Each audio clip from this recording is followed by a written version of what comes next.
With so many podcasts, TV shows, and books covering true crime these days, many cases get solved thanks to public awareness from these mediums. However, not all cases receive that golden tip, and many of them remain unsolved with disturbing backstories that will chill you. Number 5.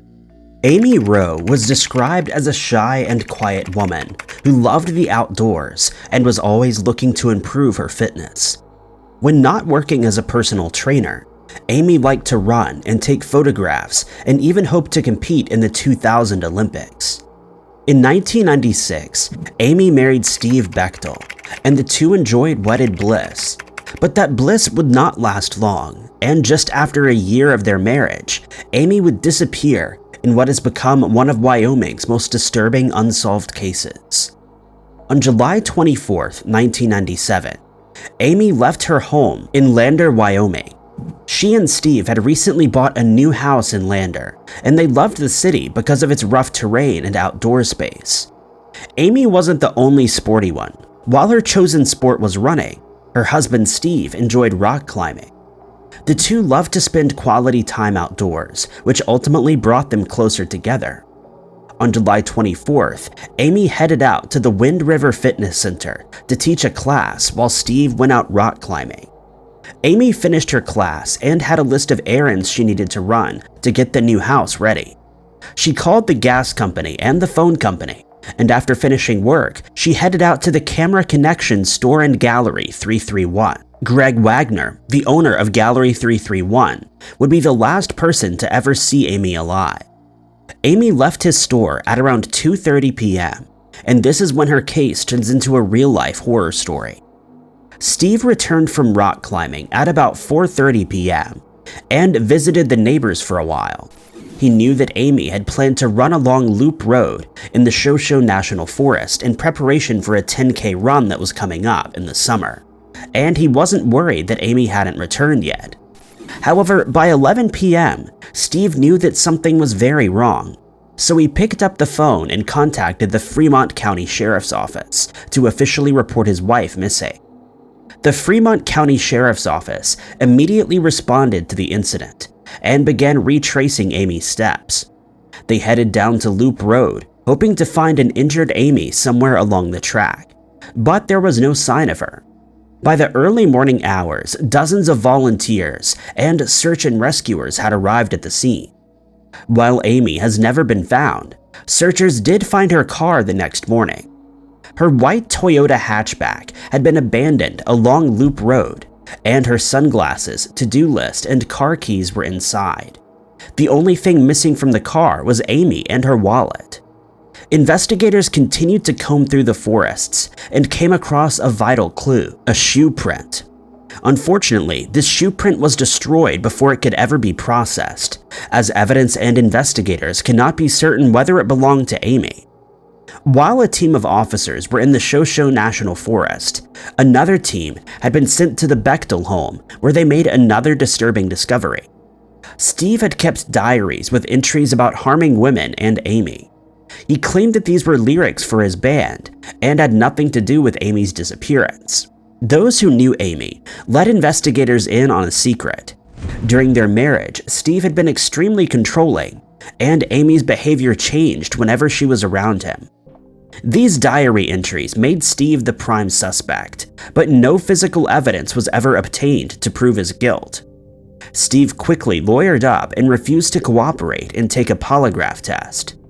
To this day, there has never been any evidence to bring about a conviction against Steve Bechtel, and he remains innocent until proven guilty. A witness did recall seeing a truck matching Steve's speeding through the forest with a blonde female passenger, but again, there's no conclusive evidence to prove his guilt.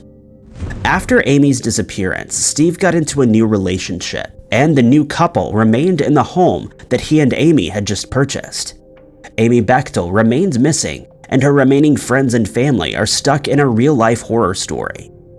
Amy Bechtel nee Rowe is described as a white female with blonde hair, blue eyes, and is 5'5" to 5'6" and 110 pounds. She was last seen wearing a yellow or gold top, blue or black shorts, Adidas Trail Response shoes, and a Timex Ironman Triathlon watch. Anyone with information is asked to contact the Fremont County Sheriff's Office at 307-856-7200, quoting case number 46860. Number 4. Jill Dando was a beloved BBC reporter and newsreader for over 20 years throughout the 1990s.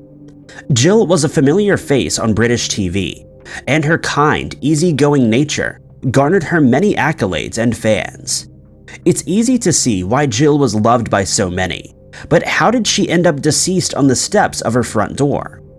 Jill's case is an extremely strange but true story about how being a beloved TV personality doesn't make you immune to having enemies or troubles with the outside world. On April 26, 1999, Jill Dando walked up the steps of her home in Fulham, London, when an unknown person grabbed her from behind and forced her to the ground. Before she knew it, Jill had been struck by a bullet, and the searing pain lasted for mere seconds before she passed away as a result of the injuries. Concerned neighbors left their homes wondering what the noise was, only to find Jill lying on her doorstep. Jill was transferred to the nearest hospital, but it was too late. News quickly broke of Jill's passing, and people from across the UK flooded TV stations with messages of condolences. Newsreels played day and night, celebrating her life and showcasing her achievements on British television for all to see. Those who knew Jill had one question though: why? Jill had recently gotten engaged to Alan Farthing, but he was quickly cleared of the crime. Alan was devastated as the two were due to be married later that year. The Metropolitan Police sprang into action, chasing down hundreds of lines of inquiries. Jill had hosted the famous British TV show Crime Watch, where the faces of those wanted were broadcast for the entire UK to see. The police wondered whether a scorned criminal took action against Jill for broadcasting their image across the country. The next line of inquiry was a connection with the ongoing Yugoslavian wars. Jill had started appeals to help refugees and had spoken on the subject a few times. Did someone from a group on either side target Jill because she spoke about what was happening in Yugoslavia? There was another line of inquiry that hit closer to home, and that related to the BBC. It has been said that Jill was preparing to release terrible information about a huge story of misconduct within the BBC. Many have wondered whether Jill was taken out before she could ever release this information. As of 2022, Jill Dando's case remains unsolved, and investigators are still left scratching their heads. There are hundreds of possibilities and lines of inquiries, and hundreds of man-hours have been spent on investigating Jill's case. Jill's family has been left in the dark, wondering what happened to their bright, beautiful daughter, who was the face of British television. Jill's story has now turned into a mysterious unsolved case, and anyone with information is asked to contact the Metropolitan Police at 020-7230-1212. Number 3. In the 1970s, the Home Office was called to the HMP Shepton Mallet, a prison nestled away in a quiet market town of Shepton Mallet, Somerset, England. Prisoners and prison officers alike had complained of bizarre cold chills running through the prison, accompanied by the sweet smell of perfume. Prisoners were constantly requesting extra bedding to fight the cold, and prison officers had reported bizarre paranormal mysteries throughout the prison. The Home Office visited the prison, and that's when the urban legend of the White Lady was born. HMP Shepton Mallet opened its doors in 1625, and up until 2013, it was a functioning prison. It holds the record for being the UK's longest operating prison, and also holds the title of being the most haunted prison in the world. Countless true paranormal stories stem from this prison, and it's easy to see why. When the prison first opened, the conditions were beyond terrible. Prisoners were not separated by gender or age, and men, women, and children were confined to dark and damp spaces. Smallpox ripped through the prison thanks to poor conditions, and many prisoners passed away as a result. H&P Shepton Mallet was also home to those who had been handed down capital punishment. Dozens of people met their end at the H&P Shepton Mallet, with the cells where they would spend the last of their days having doors and passages to the rooms where they could say their goodbyes. The infamous Cray twins even served time at H&P Shepton Mallet after they deserted from the British Army. All prisoners who passed away here were buried without a marker on unconsecrated ground, which means it was a practice outside of Catholic beliefs. While the ghosts of prisoners past now roam the halls, there is one paranormal mystery that investigators have never been able to get to the bottom of. Prisoners throughout the 1960s and 70s reported feeling a cold chill and the smell of sweet perfume. Later, the apparition of a lady in white appeared as she roamed the hallways, looking extremely sad. Paranormal investigators discovered that in 1680, a woman was brought to H&P Shepton Mallet accused of taking her husband's life. Many say that the woman was innocent, and on the night before she was due to meet her end, she requested to wear her wedding dress one last time. When the time came the next morning, the white lady had already passed away without any marks or injuries. Her case has continued to be a long-running paranormal mystery at the prison, which has now been turned into a museum or ghost tour. Who is the white lady, and why does she roam the halls of the prison? Hundreds of voices have been heard echoing through the walls, and to this day, the many ghosts of H&P Shepton Mallet remain unsolved. Number 2. In June of 1991, a 62-year-old Gordon McAllister and his wife, 59-year-old Jackie McAllister, set off on the trip of a lifetime across Canada. The two were now in their golden years and were eager to use their newly found freedom to tick off everything on their bucket list. The couple was known to be kind, caring, and have big hearts, and everyone around them loved them. On June 27th, the couple drove down to the Trans-Canadian Highway and decided to stop at the Blind River Rest Stop near River Bend in Ontario. This innocent stop has a disturbing backstory behind it that has left a bizarre unsolved case in its wake. The serenity of the River Bend flowing as the couple slept was interrupted on June 28, 1991 by a loud bang at the window.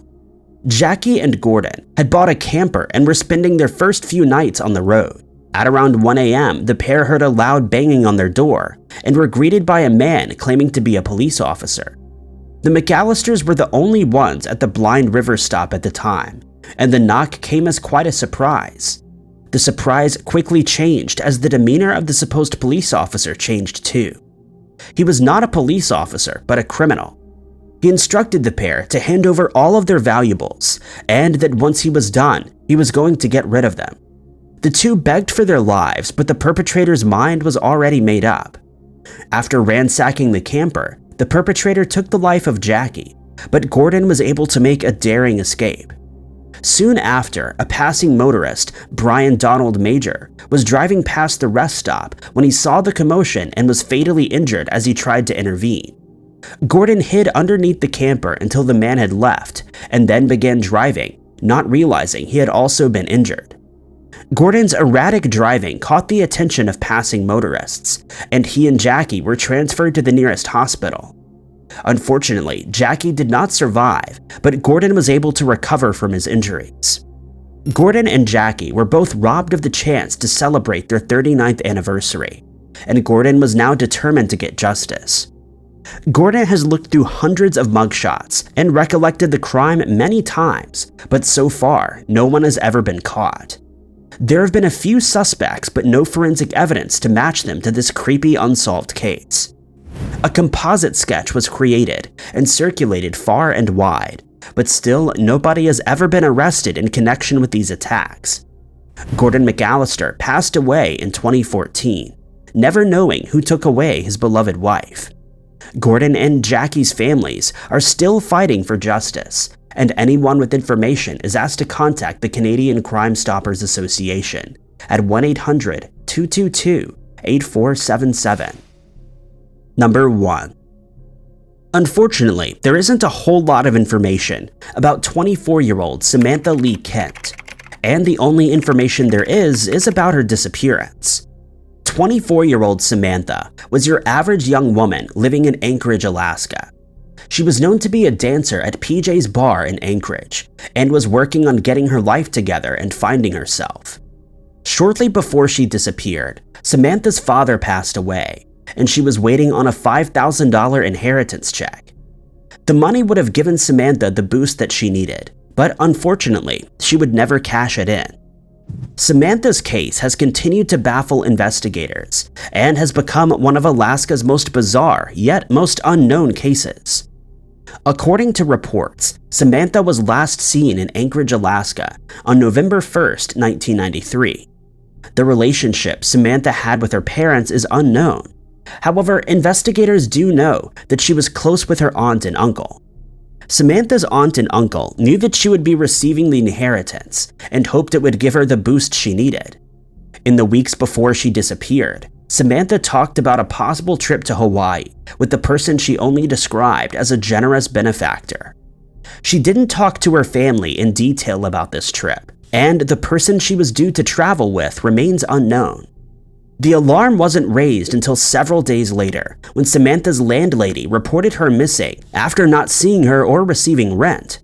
The Alaska State Troopers responded to the incident, but so far no sign of Samantha has ever been found. A search of Samantha's East 24th Street apartment showed that she had left behind all of her belongings, including $300 in cash, her toothbrush, and her summer clothing and swimsuits.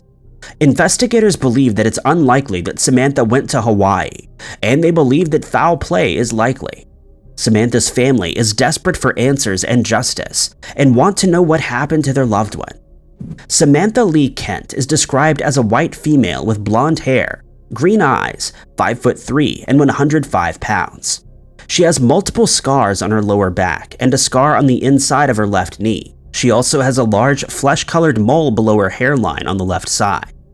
Anyone with information is asked to contact the Alaska State Troopers at 907-269-5511, quoting case number AK2202-3047.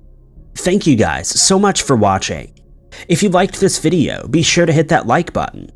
Also, don't forget to subscribe and click that notification bell to keep up to date with all of our future uploads. But my name is Ty Knotts, and I'll catch you guys in the next video.